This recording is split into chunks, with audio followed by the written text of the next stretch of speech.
Chers amis téléspectateurs qui suivez Espérance TV, sur l'émission Notre Dieu règne encore, soyez richement bénis en Jésus-Christ et que la paix de Dieu soit toujours avec vous.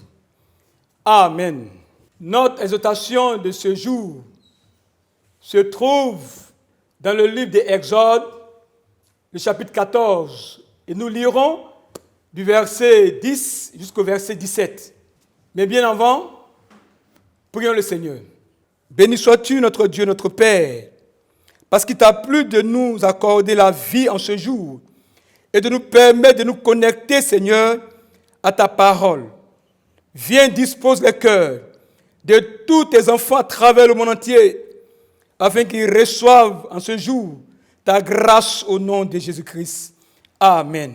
Bien-aimés, comme annoncé, notre thème est le suivant, le combat de l'Éternel. Et nous allons lire notre texte dans le livre d'Exode. Il est écrit, Exode 14, après du verset 10 jusqu'à 17, il est écrit, Pharaon approchait, les enfants d'Israël levaient les yeux, et voici, les Égyptiens étaient en marche derrière eux.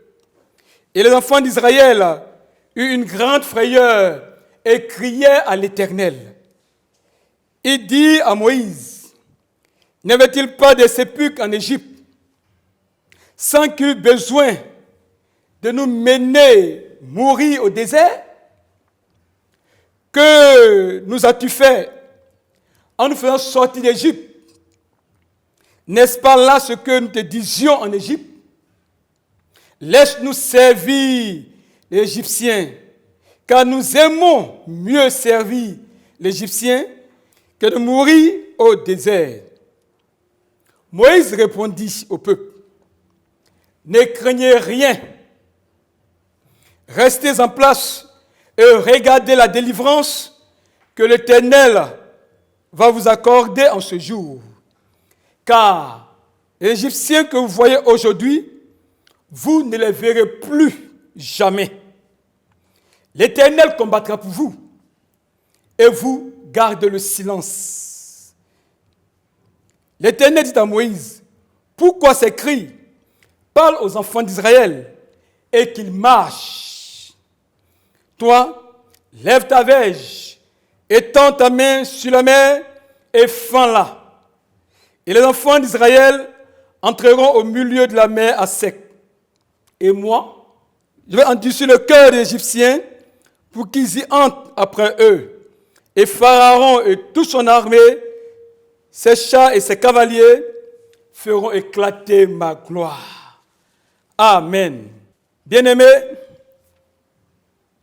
pour mieux comprendre notre test de méditation, nous allons vous proposer 3 grands axes qui sont les suivants. Le contexte d'abord. Ensuite, nous poser la question principale, que comprendre de ce thème et enfin tirer quelques leçons utiles pour nous. Bien-aimés, il est bon de savoir que le livre de l'Exode, Dieu ici a pris lui-même l'initiative de délivrer les Israélites de l'esclavage en Égypte et les conduit vers la terre promise. Pour cela, Dieu va utiliser un homme, de Moïse, un homme avec qui Dieu a fait beaucoup d'expérience devant Pharaon et tous les Égyptiens dans le palais de Pharaon. Et là, dans cette vision, Dieu a donné à Moïse de faire 10 miracles et pas des moindres. Et devant tous ces miracles, Pharaon, sous la contrainte, était obligé de libérer le peuple. Et donc le peuple fait un mouvement et sort de l'Égypte en direction de la terre promise. Mais Dieu, étant l'auteur de cette marche, va trouver toutes les stratégies afin de les amener là où il a déjà prévu. Et donc Dieu conduit le peuple des jours par la nuée et des nuits par un feu. afin de conduire son peuple jusqu'à bon port. Et donc le peuple s'en va. Et contre toute attente, Pharaon et toute son armée se met à suivre, à poursuivre le peuple. Parce que Pharaon s'est rendu compte que ses esclaves l'échappent. Et donc Pharaon s'en va avec toute son armée. La Bible dit qu'il prit, n'est-ce pas, les chars d'élite et tous les chars d'Égypte et conduit son armée à la poursuite des enfants d'Israël. Alors que le combat est déjà prévu, la stratégie est mise en place par l'Éternel. Et donc dans le désert de Sinaï, le peuple arrive au niveau de la mer Rouge. Et Pharaon est derrière. Et quand Pharaon arrive à ce niveau, Dieu lui prend le devant des combats. D'où le terme, le combat de l'Éternel pour nous. Verset de méditation, Exode 14, le verset 14. Que comprendre, chers amis téléspectateurs, vous qui nous regardez, l'Éternel lui-même prend le devant des choses. Vous savez, lorsqu'il y a un combat, il y a deux forces qui sont en présence et qui s'affrontent. L'Égyptien, avec en tête Pharaon et toute son armée, ses chars d'élite. Et le peuple d'Israël, sorti d'Égypte, les mains nues, les mains levées. Et le peuple n'avait pas d'armes. Et Pharaon était en position de force. Mais dans ce combat, c'est l'Éternel qui va remplacer Israël. C'est l'Éternel lui-même qui va se mettre au devant. Et c'est lui qui va user de tout pour pouvoir mener ce combat. Et donc, la stratégie de l'Éternel est tellement claire et elle est simple. Lorsque nous lisons notre texte d'appui, nous voyons déjà au verset 15.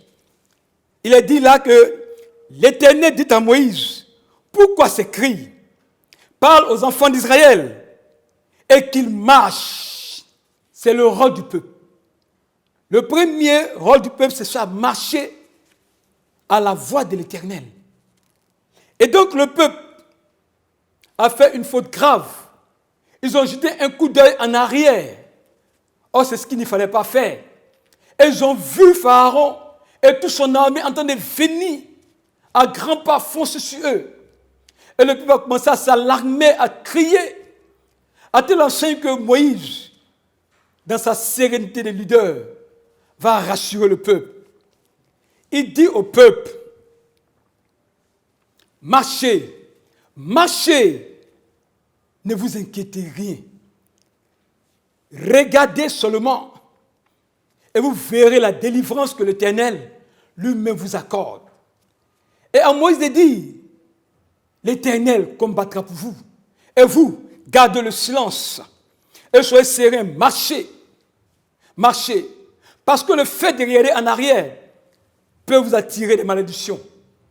Et nous connaissons bien l'histoire d'une femme qui, malheureusement, au moment où l'Éternel avait décidé de délivrer son mari, n'est-ce pas, à Sodome et Gomorrhe, sa femme, la femme de l'autre, a jeté un coup d'œil en arrière et ce petit regard l'a transformé en sel.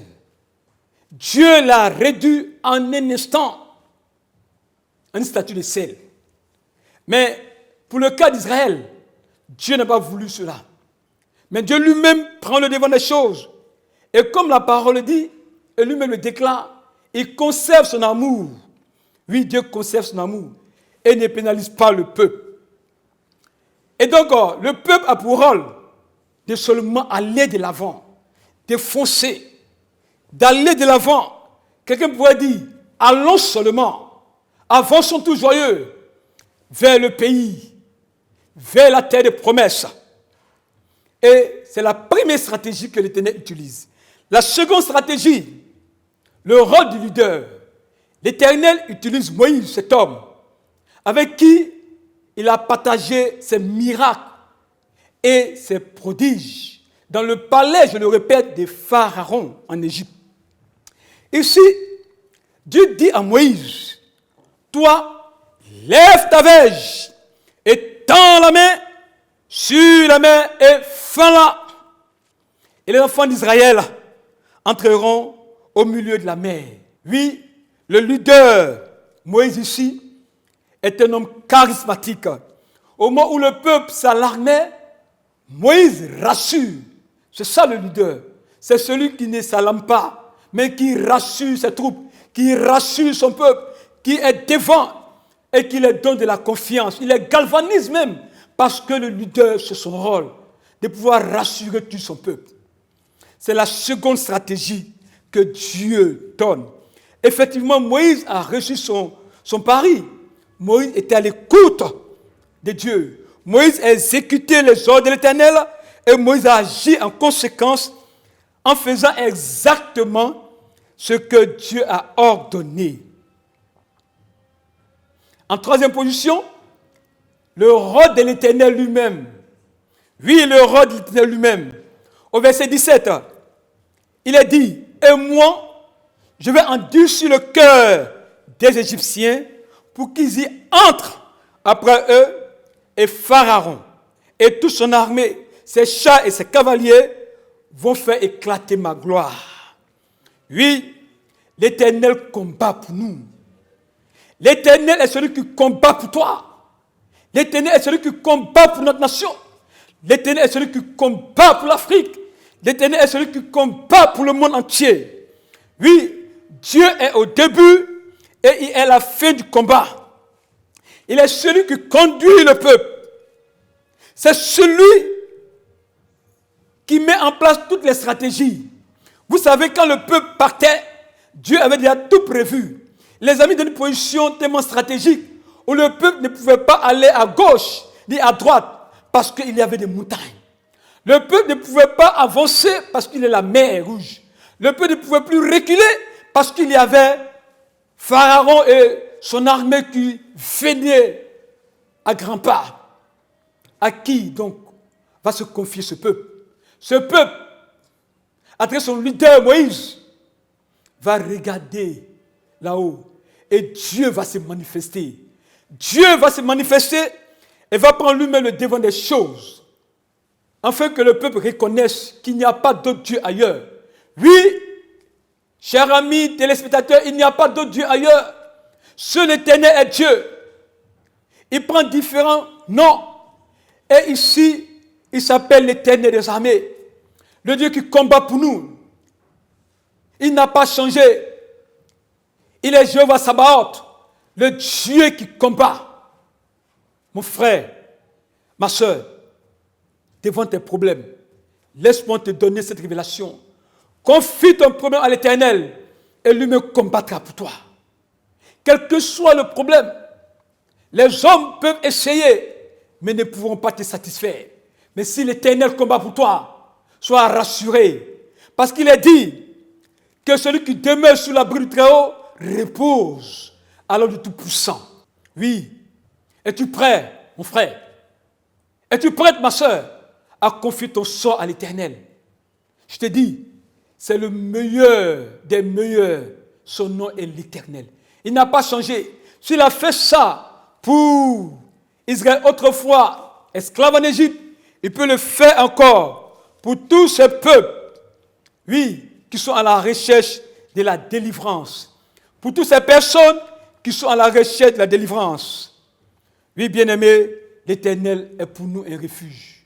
L'Éternel combat pour nous. Quelles leçons pouvons-nous retenir en ce jour béni où nous passons ce message? Il est bon de retenir ceci, que l'Éternel est prêt à combattre pour toi. Et toi, es-tu prêt à te remettre en ses mains? Oui, aujourd'hui l'humanité court un grand danger en s'écartant de la voie de l'Éternel. Face à cette crise sanitaire, nos scientifiques ont échoué parce qu'ils ne se confient pas en l'Éternel. Nos hommes politiques ont échoué parce qu'ils ne se confient pas en l'Éternel. Oui, nos savants ont échoué parce qu'ils ne se confient pas en l'Éternel. Oui, mais je vous dis, si l'humanité se confie en l'Éternel, le coronavirus sera une histoire du passé. Les peuples africains, en général, cherchent leur indépendance. Mais ils n'ont pas encore compris le secret. Le secret, c'est de se confier à l'Éternel et de garder silence pour que l'Éternel combatte pour eux. Et toi-même, mon frère et ma soeur, quel est ton problème? Je te dis, si tu te confies à l'Éternel, il combattra pour toi. Oui, celui qui se confie à l'Éternel remporte toujours la victoire. L'Éternel combattra pour vous, car c'est lui qui mène le combat. Que Dieu nous bénisse et qu'il nous accorde sa grâce au nom de Jésus-Christ. Amen. Mettons la parole de Dieu. Ô notre Dieu, notre bon Père, toi qui as délivré Israël autrefois des griffes de Pharaon et des Égyptiens qui les soumettaient à une dure corvée, Père, nous te prions, notre Dieu, en ce jour, de nous délivrer totalement, de délivrer tous ceux qui sont esclaves, oui, de l'alcool, esclaves, oui, du sexe, esclaves, des pouvoirs mystiques, esclaves, des faux dieux, et qui s'adonnent à beaucoup d'idolâtrie. Seigneur, qu'il te plaise de les délivrer. Qu'il te plaise de te révéler à chacun d'eux, afin qu'ils sachent que l'Éternel est vivant. Le Dieu d'Abraham, d'Isaac et de Jacob est encore vivant. Il n'est pas le Dieu des morts, mais il est le Dieu des vivants. Éternel, tu n'as pas changé. Agis encore et délivre l'humanité. Délivre les peuples africains et délivre-nous, Seigneur, pour que nous puissions voir ta main salvatrice dans notre vie. Oui, Seigneur, c'est là le sujet. Qu'il te plaise de nous visiter et de nous rendre libres, car si toi tu nous as franchis, nous serons réellement libres. Que ton nom soit béni, Seigneur, au nom de Jésus. Amen. Bien-aimés, je voudrais encore vous dire merci parce que Dieu nous aide à être toujours attachés à lui. Et si tu restes attaché à lui, tu verras sa gloire. Que Dieu nous bénisse au nom de Jésus-Christ. Amen.